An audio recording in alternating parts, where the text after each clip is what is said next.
Assalamualaikum warahmatullahi wabarakatuh. Halo adik-adik semuanya, selamat pagi dan salam sejahtera bagi kita semua. Sebelumnya, perkenalkan, nama saya Ines. Saya di sini akan menyampaikan sedikit penjelasan seputar perpajakan di Indonesia. Saya juga ingin mengucapkan terima kasih karena teman-teman sudah menyempatkan waktunya untuk hadir di acara sosialisasi kami yang bertemakan Pemuda Bijak, Pemuda Sadar Pajak.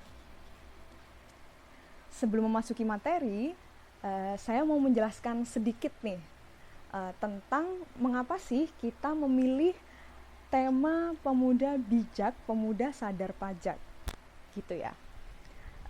Jadi kalau di dalam Kamus Besar Bahasa Indonesia, bijak itu artinya selalu menggunakan akal budinya. Kemudian ada lagi artinya yaitu pandai. Kemudian ada mahir, seperti itu. Selanjutnya untuk sadar pajak. Sadar pajak di sini maksudnya mengetahui seberapa pentingnya pajak. Kenapa harus ada pajak di negara kita. Jadi kami berharap pemuda-pemuda bijak yang ada di depan saya ini selanjutnya akan menjadi pemuda yang sadar pajak. Gitu ya teman-teman ya. Kita masuk ke materi ya. Nah, ada pertanyaan nih. Kira-kira ada yang tahu nggak sih pajak itu apa? Yang tahu boleh angkat tangan deh. Boleh, silakan. Saya Kak, Ya, silakan. pajak adalah iuran wajib. Iuran wajib. Oke. Ada lagi? Saya Kak, pungutan wajib. Pungutan wajib. Baik, terima kasih atas jawabannya. Benar ya yang dikatakan teman-teman tadi, pajak itu adalah iuran wajib. Nah, maksudnya apa sih iuran wajib itu? Iuran wajib adalah sejumlah uang yang wajib dibayarkan dari rakyat untuk negara. Jadi, sebagai rakyat Indonesia, kita itu memiliki kewajiban untuk membayarkan sejumlah uang sebagai bentuk kontribusi kita terhadap negara. Seperti itu. Nah, di sini saya tampilkan pendapatan negara menurut APBN 2020. Nah, sebenarnya negara kita itu setiap tahun sudah merencanakan berapa sih uang yang dibutuhkan untuk keberlangsungan negara kita, seperti itu. Bisa kita lihat di sini bahwa terdapat 3 jenis pendapatan negara. Yang paling sedikit itu ada penerimaan hibah, yaitu sebesar 0,5 triliun rupiah. Kemudian yang kedua yang lebih besar ada penerimaan negara bukan pajak. Nah, penerimaan negara bukan pajak ini sebesar 367 triliun rupiah, menyumbang 16% nih dari pendapatan negara kita. Nah, kemudian ini nih yang paling besar sebesar 84%, yaitu penerimaan pajak. Angka nominalnya 1.865,7 triliun rupiah. Wow, besar banget gak sih teman-teman? 1.800 triliun ini uang semua loh teman-teman. Jadi gak ada yang daun, gak ada yang goib, benar-benar nyata uang yang benar-benar dibutuhkan oleh negara kita itu sebesar ini gitu. Jadi teman-teman bisa memainkan logika ya. Bagaimana jika negara kita itu tidak memungut pajak? Apa yang bisa dilakukan negara kita gitu ya? Sebagai contoh nih, misalnya kita kehabisan uang jajan. Terus kita minta kan ke orang tua kita, "Pah, Mah, aku mau minta uang buat beli jajan." Kemudian orang tua kita bilang, "Waduh, papa sama mama belum ada uang, Dek." Gimana perasaan kalian? Apa yang bisa kalian lakukan? Nggak bisa beli jajan kan? Nggak bisa beli sesuatu yang kalian inginkan kan? Nah, sama seperti halnya negara. Jadi kalau misalnya negara itu tidak ada pemasukan, ya negara kita tidak bisa membeli apa-apa yang dibutuhkan olehnya. Apa sih pentingnya bayar pajak?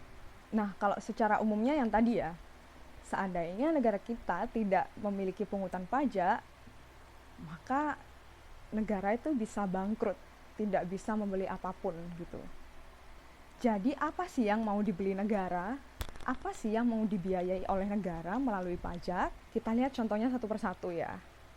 Yang pertama, ada fasilitas umum. Contohnya seperti bandara, terus stasiun kereta api, kemudian jembatan, lalu ada jalan. Jalan yang biasanya kalian lalui setiap hari, mungkin tanpa kalian sadari, itu semua dibiayai dari pajak yang dibayarkan oleh rakyat Indonesia. Kemudian yang kedua, ada kesehatan. Sebagai contohnya adalah BPJS.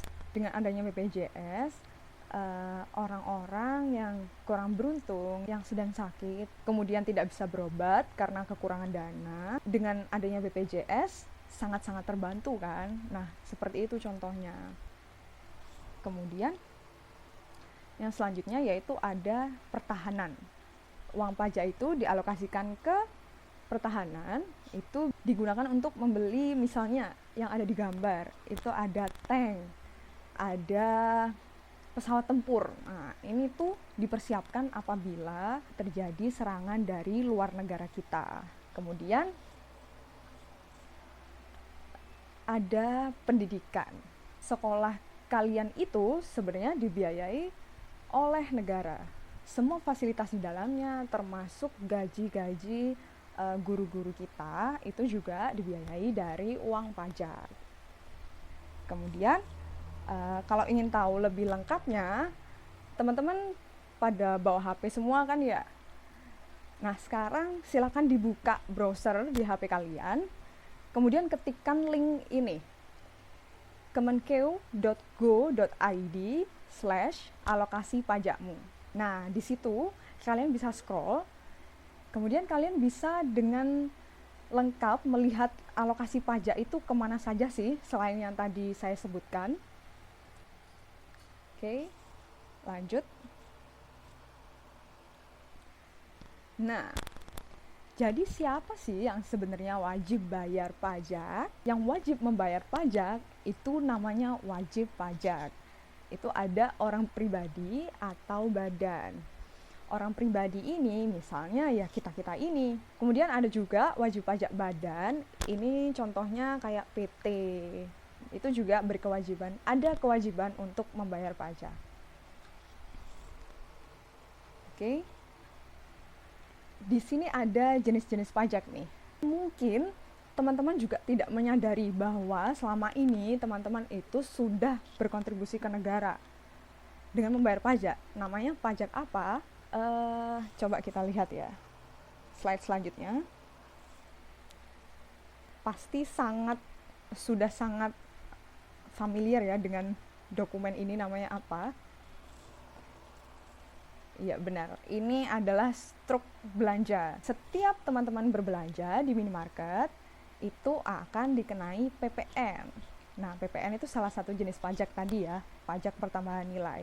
Bisa dilihat di paling bawah itu ada tulisannya PPN, itu pajak yang kalian bayarkan atau yang kita bayarkan selama ini secara tidak sadar. Itu sudah masuk di dalam harganya. Gitu, teman-teman. Oke, kita sudah sampai di penghujung slide. Jadi setelah kita mengetahui apa sih pajak itu, bagaimana sih pajak kita dialokasikan, kemana saja gitu ya. Terus mengapa pajak itu penting dan wajib dibayar, langkah selanjutnya yang bisa kita lakukan yang paling sederhana yaitu menyalurkan informasi ini kepada orang lain yang belum mengetahui, yang belum beruntung nih bisa datang seperti teman-teman semua.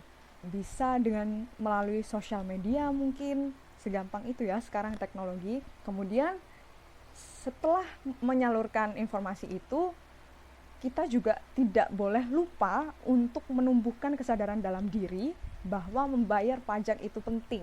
Jadi tidak hanya ngasih tahu orang terus kita sendiri tidak menerapkannya, buat apa? Dan untuk langkah yang lebih jauh lagi, kita bisa bersama-sama menjadi pelopor dalam memperbaiki situasi perpajakan di Indonesia. Baik, penjelasan saya cukup sampai di sini. Terima kasih atas perhatian teman-teman semua. Dan terima kasih karena sudah mendengarkan dengan semangat, antusias untuk menjawab juga. Terima kasih. Saya juga mohon maaf apabila dari perkataan atau perilaku saya tadi ada yang kurang mengenakan hati teman-teman juga. Kalau mungkin ada pertanyaan-pertanyaan atau ingin mengatakan sesuatu atau ada yang mengganjal terus ingin disampaikan, bisa langsung kontak saya di email ataupun di Instagram saya boleh, atau di nomor telepon yang tertera di layar ini ya. Oke, akhir kata, wabillahi taufiq wal hidayah. Wassalamualaikum warahmatullahi wabarakatuh. Selamat pagi semuanya.